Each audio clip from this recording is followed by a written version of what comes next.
It was the kind of night we all looked forward to, the company's annual rooftop party. The skyline glittered, whiskey flowed like water, and everyone was just loose enough to say things they might regret the next day. I stood near the edge of the terrace, sipping a drink, soaking in the lights and conversation. My wife, Claire, stood beside me, laughing with the VP's wife about some marketing joke I didn't catch. Daniel Reeves, our CEO, was in rare form charismatic, drunk, and way too comfortable. He strutted toward the center of the crowd and raised his glass high. "To loyalty," he shouted, his voice cutting through the music. "To sacrifice, and to the ones who make work worth suffering for." The group laughed. I smiled politely, not sure where he was going.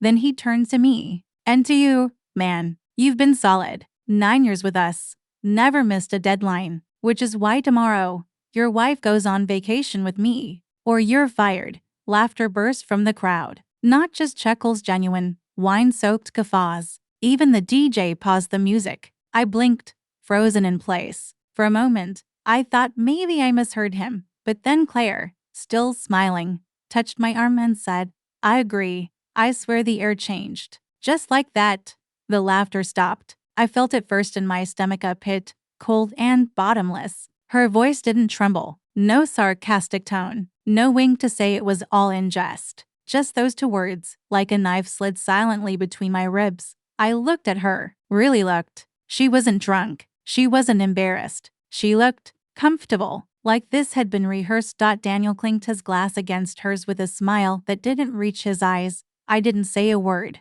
I just handed my drink to someone who I couldn't tell you now and walked off the rooftop, past the elevators, down the stairs. My legs moved like they knew what to do even though my brain had flatlined. On the street below, the city still glowed. Horns honked. Life went on, but something inside me cracked so loudly, I was sure the rooftop heard it too. I didn't cry, didn't scream. I just walked. One block.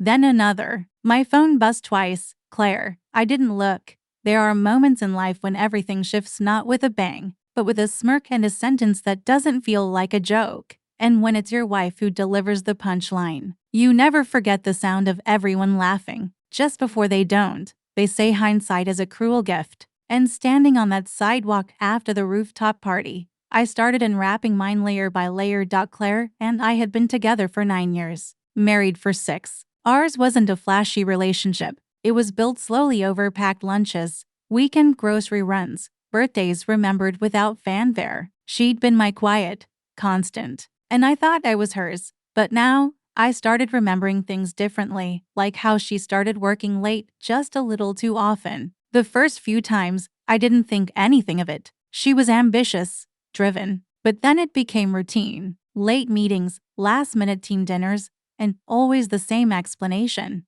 "We're prepping for launch." The perfume came next, something new, expensive, and bold. A gift from a client, she had said, brushing it off. I had kissed her neck and let it slide, and her phone always face down. Once, I asked about it. She laughed. "It's a habit. I just hate distractions." I believed her, not because it made sense, but because I wanted it to. But the worst memory hit me like a slow bruise. A month ago, I had dropped by her office unannounced to take her to lunch. A surprise. She wasn't there. Her assistant looked confused and said, "She left an hour ago with Mr. Reeves." I waited outside, pretending to check emails. 20 minutes later, they walked back in, side by side, laughing about something I'll never know. She'd looked startled to see me. Not guilty. Just off balance. She gave me a quick kiss on the cheek. Said, "You didn't text." And that was that. Back then, I let it go. Now, I couldn't. The next morning after the party, I stopped by the office before hours. I wanted to know. I needed answers. Claire was already there. Her purse sat on Daniel Reeves's desk. The office door was closed, but the light was on. I knocked, waited. She opened it halfway. Surprised but calm. "I forgot my notebook." I lied. "Oh," she said. "It's early." Then she stepped out, pulling the door shut behind her. I watched her fingers tied around the knob, not letting me look in. Everything about her expression was practiced, relaxed, professional. To professional. I could still hear muffled footsteps inside. Someone was there. That was the moment doubt stopped being doubt. It calcified into certainty. My stomach twisted, but I smiled. See you at home, I said. She nodded. Dinner? Sure, I replied, already knowing I wouldn't eat a bite. That night, she made pasta, lit candles. She laughed at a show on TV while I stared at the screen, seeing nothing. I realized then I had spent so many years loving a version of Claire that only existed in memory. The real Claire, the one who smiled when my boss joked about sleeping with her, was someone else. Someone I never really knew. And I had no idea how long she'd been gone. It was a Tuesday. That's what gets me now, how ordinary it all was. I'd left work early because I wasn't feeling well, which wasn't a lie. There was a dull, throbbing ache behind my ribs that hadn't left since that rooftop night. I took the long way home, letting the city distract me. I wasn't expecting anything. Not really. Maybe I just wanted to catch her being normal. Wanted to be wrong? But as I turned the key in the front door, I heard it, the unmistakable sound of laughter. Two voices, one hers, the other Reeves. I froze, my hand still on the doorknob. I opened the door quietly. Our house looked exactly the same, but everything felt unfamiliar. The smell of sautéed garlic hung in the air, a half-opened bottle of wine on the counter. And there it was, his watch, sitting bold and bare on the kitchen counter like a trophy. The gold glinted in the light, its presence louder than any argument. Claire was the first to notice me. She stood by the stove, wooden spoon in hand, her body still angled toward him. When she saw me, she didn't flinch. No panic, no apology, just that same measured smile. I can explain, she said. I didn't ask her to. Behind her, Daniel stood slowly, adjusting his sleeves. He didn't look at me like a man caught. He looked bored, as if I'd interrupted something mildly inconvenient. I couldn't speak. My throat felt like it was being crushed from the inside.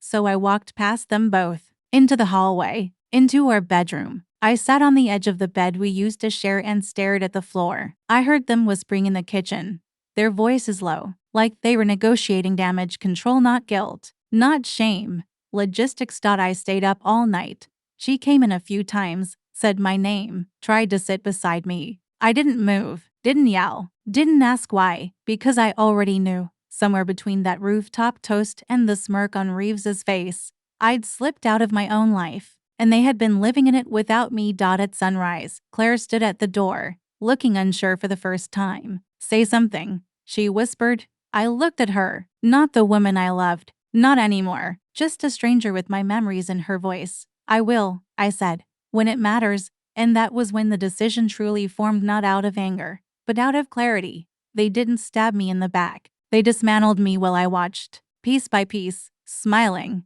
I wasn't going to scream. I wasn't going to fight, but I would make them remember me. Not as the quiet husband, not as the loyal employee. As the man they should have never underestimated.